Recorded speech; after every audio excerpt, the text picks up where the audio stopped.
యోసేపు తన కుటుంబంతో తిరిగి కలుసుకున్నట గురించి మనం ఇప్పుడు చూద్దాం. ఆ దేశమందు కరువు భారంగా ఉండెను గనుక వారు ఐగుప్తు నుండి తెచ్చిన ధాన్యము తినివేసిన తర్వాత వారి తండ్రి, మీరు మరలా వెళ్ళి మన కొరకు కొంచెము ఆహారం కొనుడని వారితో అనగా, యూదా అతన్ని చూచి, ఆ మనుషుడు మీ తమ్ముడు మీతో ఉంటేనే గాని మీరు నా ముఖం చూడకూడదని మాతో గట్టిగా చెప్పాను. కాబట్టి నీవు మా తమ్ముని మాతో కూడా పంపిన ఎడల మేము వెళ్ళి ఆహారం కొందుము అని చెప్పాను. అందుకు ఇజ్రాయేలు, మీకు ఇంకొక సహోదరుడు కలడని మీరు ఆ మనుషునితో చెప్పి ఇంత శ్రమ కలగచేయనేలా, అట్లయినా మీ తమ్ముని తీసుకొని లేచి ఆ మనుషుని యొద్దకు తిరిగి వెళ్ళుడని వారితో చెప్పాను.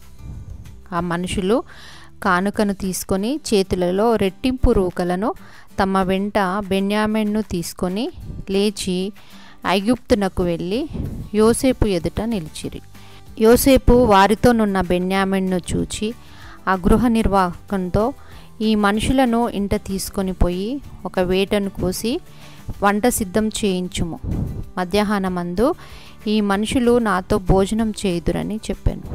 యోసేపు చెప్పినట్లు అతడు చేసి ఆ మనుషులను యోసేపు ఇంటికి తీసుకొని పోయాను. యోసేపు ఇంటికి వచ్చినప్పుడు వారు తమ చేతుల్లోనున్న కానుకను ఇంటిలోనికి తెచ్చి అతనికిచ్చి అతనికి నేలను సాగిలపడిరి. అప్పుడు మీరు చెప్పిన ముసలివాడైన మీ తండ్రి క్షేమంగా ఉన్నాడా అని వారిని క్షేమ సమాచారము అడిగినందుకు వారు, మా తండ్రి ఇంకా బ్రతికి ఉన్నాడు, క్షేమంగా ఉన్నాడని చెప్పి వంగి సాగిలపడిరి. అప్పుడు అతడు బెన్యామీనును చూచి, మీరు నాతో చెప్పిన మీ తమ్ముడు ఇతడేనా అని అడిగి, తన తమ్ముని మీద యోసేపునకు ప్రేమ పొర్లుకొని వచ్చాను కనుక అతడు త్వరపడి ఏడ్చుటకు లోపలి గదిలోనికి వెళ్ళి అక్కడ ఏడ్చాను. తన్ను తాను అణుచుకొని భోజనము వడ్డించుడని చెప్పాను. వారు విందు ఆరగించిరి. యోసేపు ఆ మనుషుల గోనెలు పట్టనంత ఆహార పదార్థములతో వాటిని నింపి, ఎవరి రూకలు వారి గోనెమూతిలో పెట్టుమనియు, కనుష్టుని గోనెమూతిలో తన వెండి గిన్నెయు అతని ధాన్యపు రూకలు పెట్టుమనియు ఆ గృహ నిర్వాహకునికి ఆజ్ఞాపించగా, యోసేపు చెప్పిన మాట చొప్పున అతడు చేశాను. తెల్లవారినప్పుడు ఆ మనుషులు తమ గాడిదలతో కూడా పంపివేయబడిరి.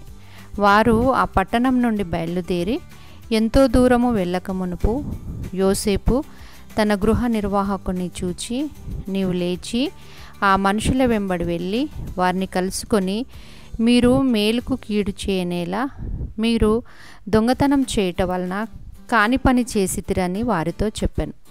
అందుకు వారు, నీ ప్రభువు ఇంటిలో నుండి మేము వెండినైనను బంగారమైనను ఎట్లు దొంగిలించుదుము? నీ దాసులలో ఎవరి యొద్ద అవి దొరుకునో మేము ప్రభువునకు దాసులుగా ఉందుమని అతనితో అనిరి. అందుకతడు, మంచిది, మీరు చెప్పినట్టే కానీయుడి. ఎవరి యొద్ద అవి దొరుకునో అతడే నాకు దాసుడగును. అయితే మీరు నిర్దోషులగుదురని చెప్పాను. అప్పుడు వారు త్వరపడి ప్రతివాడు తన గోనెను కిందికి దించి వాటిని విప్పాను. అతడు పెద్దవాడు మొదలుకొని చిన్నవాని వరకు వారిని సోదా చేయగా ఆ గిన్నె బెన్యామీను గోనెలో దొరికాను. అప్పుడు యూదాను అతని సహోదరులను యోసేపు ఇంటికి వచ్చిరి. అప్పుడు యోసేపు, మీరు చేసిన ఈ పని ఏమిటి? నా వంటి మనుషుడు శకునం చూచి తెలుసుకొనునని మీకు తెలియదా అని వారితో అనగా, యూదా ఇట్లా, నేను ఏలిన వారితో ఏమి చెప్పగలము? ఏమందుము? మేము నిర్దోషులమని ఎట్లు కనపరుచుకోగలము? అందుకతడు, ఎవని చేతిలో ఆ గిన్నె దొరికెనో వాడు నాకు దాసుడుగా ఉండును. మీరు మీ తండ్రి యొద్దకు సమాధానంగా వెళ్ళుడని చెప్పగా, యూదా అతన్ని సమీపించి, ఏలినవాడా, ఒక్క మనవి, తమ కోపము తమ దాసుని మీద రగులు కొననీయకుము. తమరు ఫరో అంత వారు కదా. మా తండ్రి, మీరు తిరిగి వెళ్ళి మన కొరకు కొంచెం ఆహారము కొనుక్కొని రండని చెప్పినప్పుడు మేము అక్కడికి వెళ్ళలేము. మా తమ్ముణ్ణి మాతో ఉంటేనే కానీ ఆ మనుషుడు ముఖం చూడలేమని చెప్పితిమి. అందుకు నా తండ్రి, ఒకడు నా యొద్ద నుండి వెళ్ళిపోయాను, అతడు నిశ్చయంగా దుష్టమృగముల చేత చీల్చబడెను, అనుకొంటిని. అప్పటి నుండి అతడు నాకు కనబడలేదు. మీరు నా ఎదుట నుండి ఈ చిన్నవాణిని తీసుకొని పోయిన తర్వాత హాని సంభవించిన ఎడల నన్ను మృతుల లోకంలోనికి దుఃఖంతో దిగిపోనట్లు చేయుదురని మాతో చెప్పాను.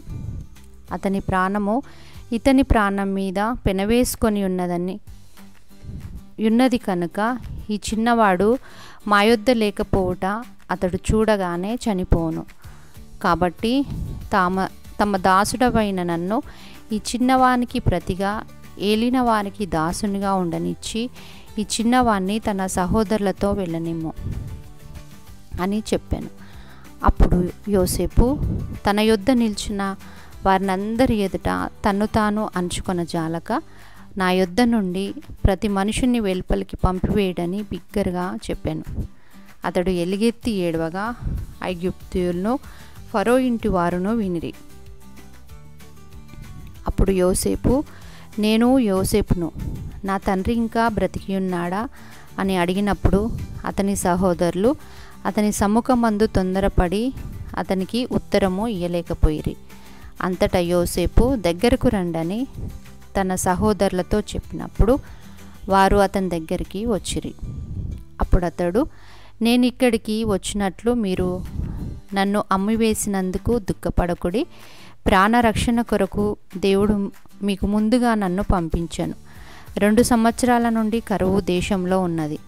సేద్యమైనను కోతైనను లేని సంవత్సరాలు ఇంకా 5 వచ్చును. కాబట్టి దేవుడే గాని మీరు నన్ను ఇక్కడికి పంపలేదు. ఆయన నన్ను ఫరోకు తండ్రిగాను అతని ఇంటి వారికి అందరికీ ప్రభువుగాను ఐగుప్తు దేశమంతటి మీద ఏలికగాను నియమించెను.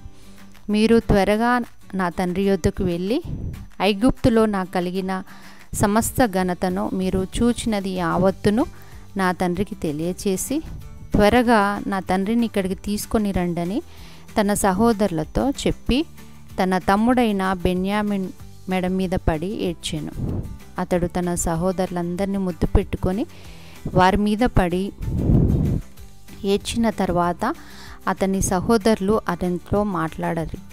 యోసేపు యొక్క సహోదరులు వచ్చిన వర్తమానము ఫరో ఇంటిలో వినబడెను.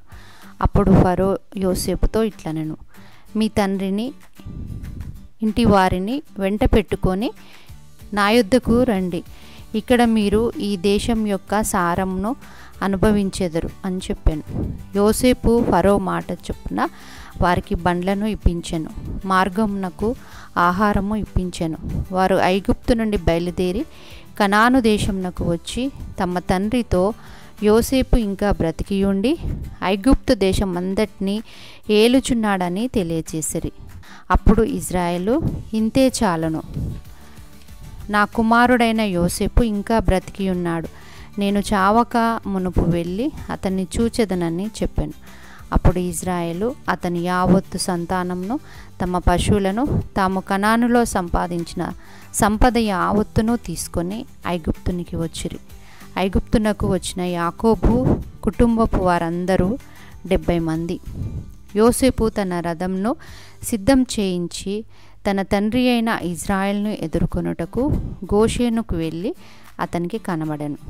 అప్పుడు అతడు అతని మెడ మీద పడి ఎంతో ఏడ్చెను.